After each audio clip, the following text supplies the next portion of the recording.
Welcome back and welcome to Section 7, Working with Data in Google Cloud. In the first video, I want to give you an overview of Google's data products. As you may have guessed, Google has a lot of data products on offer. It considers these data products as one of its big differentiators in the market. We all know that Microsoft and Amazon, mostly Amazon, dominate the cloud market right now.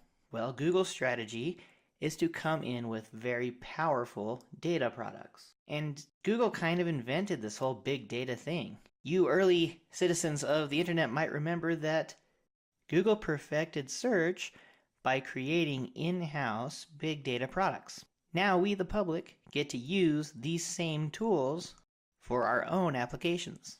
So here's the lineup of current big data offerings. First up, we have Google BigQuery. This is their data warehouse product. We have PubSub, which allows you to stream real-time data. This is instead of batching it and then, say, doing an ETL job at a certain time interval. We have Dataproc, that's a Hadoop and Apache Spark platform. Dataflow allows you to build data pipelines, including ETL, extract, transform, and load. We have Machine Learning Engine, allows you to train machine learning data models. We have IoT Core, which allows you to ingest and manage large data sets from IoT sensors. And those of you who work in IoT, you know that everything in IoT is a sensor. Self-driving cars, for example, have thousands of sensors.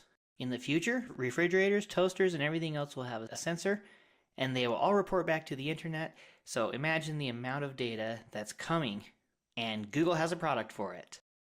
We have Composer, which is a workflow orchestration product. We have Genomics, which is built for life sciences and medical data. And then we have Data Prep, which is a visual data preparation and cleansing tool. It allows you to explore your current data set and do some basic ETL stuff in a visual way, so it's actually pretty nice. Of course, going over each one of these would be an entire class in itself, so in this section, I want to focus on 3. We'll check out BigQuery, in which we'll analyze NOAA weather data. We'll use Dataproc for a simple Spark job, and then we'll use Data Prep to create a simple flow.